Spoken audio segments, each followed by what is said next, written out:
Let's go, boy.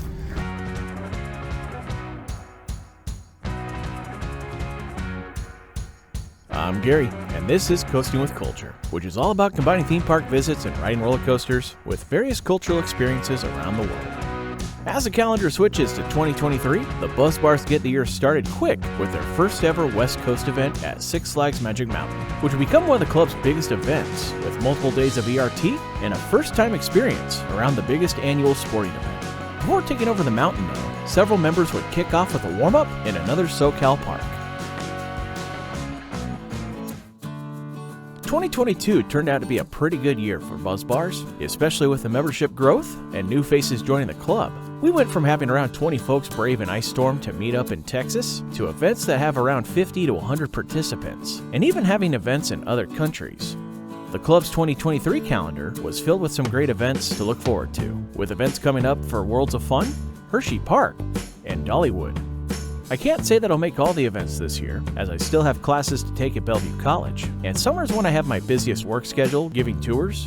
Plus, there's a few other trips already planned that may limit how much additional time I can take off. But thanks to the early February dates and West Coast location of this year's first event, it was really easy for me to come down to California for Straight Outta Stumbles. The first time I ever made it down to California was for a trip to Disneyland and Knott's Berry Farm with family in 1994. And that visit led to my first roller coaster ride when we took a lap on Matterhorn. There'd be some pretty large gaps between return visits, as I didn't make my way back until the winter of 2003 and the spring of 2014 as part of visits with family. But then after moving back to Washington in 2015, I've been there at least once every year since, with the exception of 2020. This was part of the reason why it took me until 2016 for my first visit to Six Flags Magic Mountain, and my first return visit to Knott's Berry Farm since I was a kid.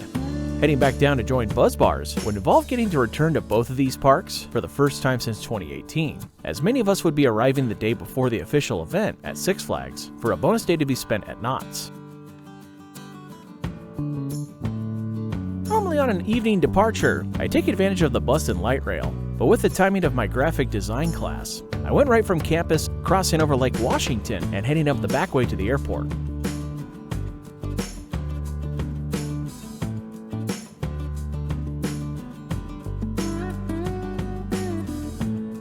This would be another flight with my go-to airline, Alaska Airlines. Although for the first time, I wouldn't be alone on the flight to head to Istanbul, as Mikhail came down from Vancouver to fly with Alaska as well. While some folks may have thought it strange to see him using such a nice camera on the terminal, I'd never think twice about it, especially with the visibility of Mount Rainier from near our gate.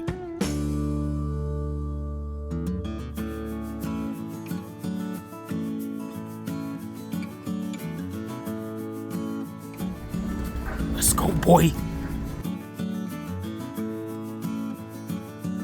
While I always enjoy having a window seat on days like today with better visibility, I knew that someone else also would get a real kick out of the views on our way out of Seattle, if for no other reason than the visibility of Mount Rainier. Although it didn't take long for the naps to come.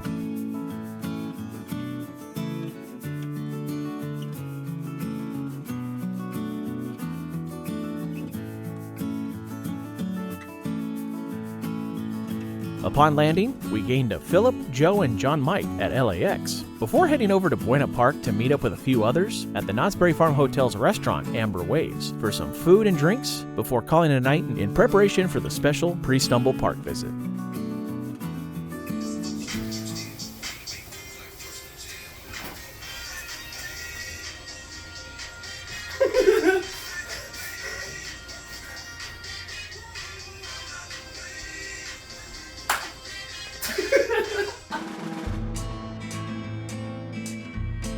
It didn't take long for the Buzz Bars nonsense to begin, as many of the club's members descended upon the popular SoCal theme park, and there was quite a contingent of members who made it for the park's opening rope drop.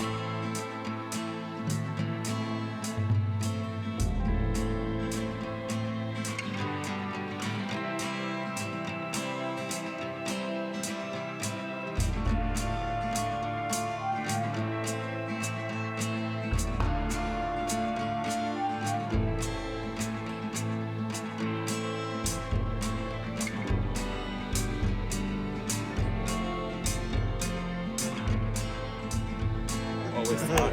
It's time, boys. Let's go.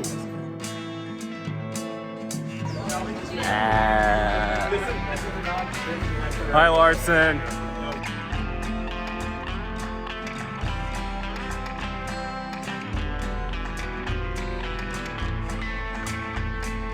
As many coaster enthusiasts will tell you, the way to kick off a day at Knott's is to head right for Ghostrider, as the Custom Coasters International Woody often has the longest line in the park thanks to its close proximity to the gate and longer loading process.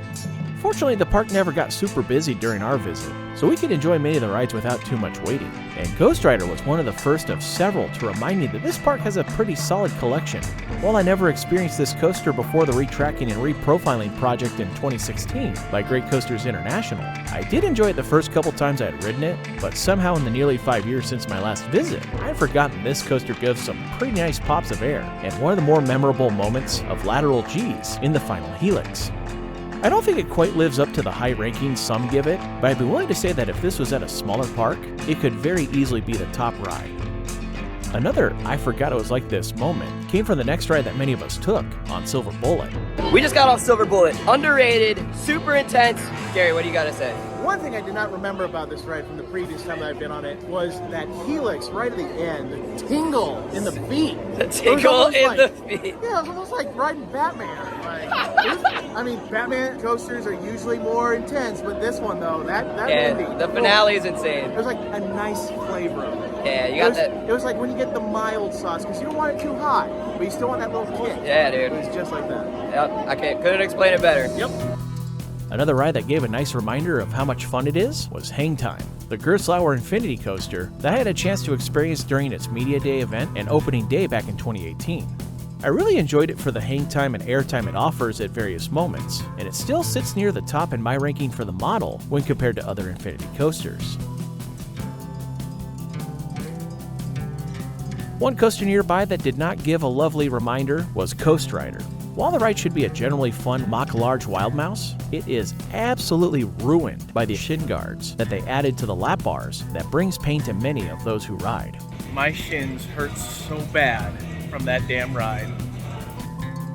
This was my first visit back to the park since they had rethemed the voyage to Iron Reef into Knott's Berry Tales Return to the Fair. And I have to say, I absolutely love the way they recreated some of the scenes of the original Berry Tales Dark Ride for this new version of the ride that made use of the Iron Reef hardware.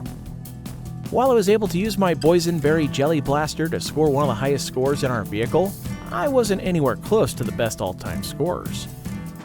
Several of us followed that up with a ride on Pony Express, which still feels like one of the most incomplete launching coasters because of its short layout, although it certainly provides a nice thrill for the younger crowd. I certainly enjoyed seeing some of the new things to the park since my previous visits in 2016 and 2018, and how much attention the park has given to revitalizing the Ghost Town area. That included bringing back a new version of Whittle's the Prospector, along with specialty beer for their Calico Saloon that I was really curious to try, their Boysenberry Hefeweizen. I know that not everyone was a fan of it, but I rather enjoyed it, as it was a very interesting take on my personal favorite type of beer. Following up alcohol with a ride on Sierra Sidewinder might have been an interesting choice given that booze and spinning don't always mix, but I've enjoyed the few larger spinning coasters to come from Mock. Although not everyone shared in that enjoyment, especially Kyrie, whose car happened to spin the most.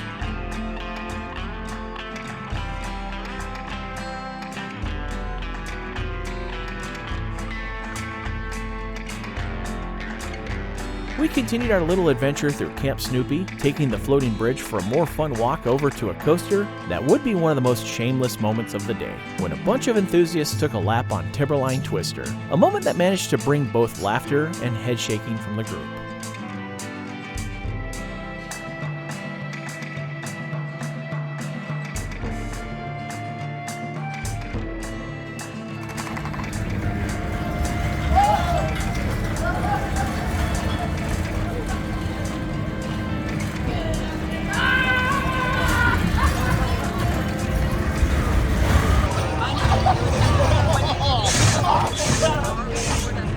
Around that time, there was even more buzz bars making their way over to the park after arriving to California.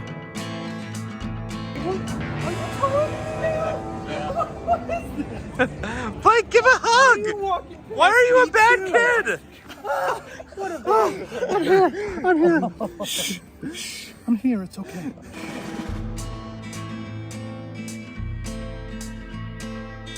We also had a large group takeover of multiple cars in the classic Calico Mine Ride, which had seen a large refurbishment before my 2016 visit.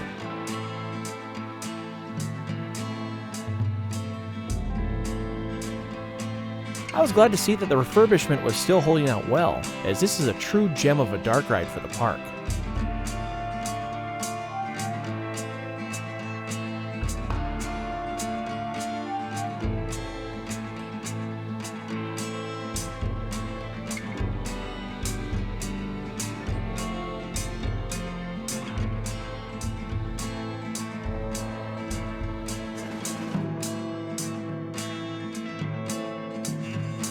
At various points of the day, many of us made a pilgrimage for a meal at Mrs. Knott's Chicken Dinner Restaurant, which has always been a must for me every time I visit the park.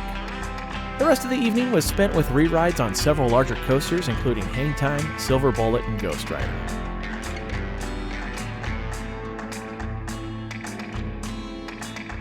Unfortunately, Accelerator was down for maintenance, and we were quite a bit early for the refurbished version of Montezuma's Revenge. But even with those down, it was another great park day with the Buzz Bars crew, and it was only the beginning because we all made our way up the road toward Valencia for what was to come next. I want something else to get me through this semi-charm kind of life. Baby, baby, I want something else.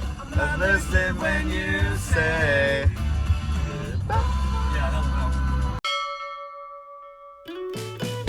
Thank you for watching this video from Coasting with Culture. If you enjoyed it, please give it a thumbs up and click on the subscribe button to see future videos here on YouTube, like these ones which you may enjoy as well. Additional content can be found at coastingwithculture.com, and you can also follow Coasting with Culture on various social media channels at CoastWCulture for announcements, previews, and updates. Thanks again for watching, and until next time, take care and safe travels.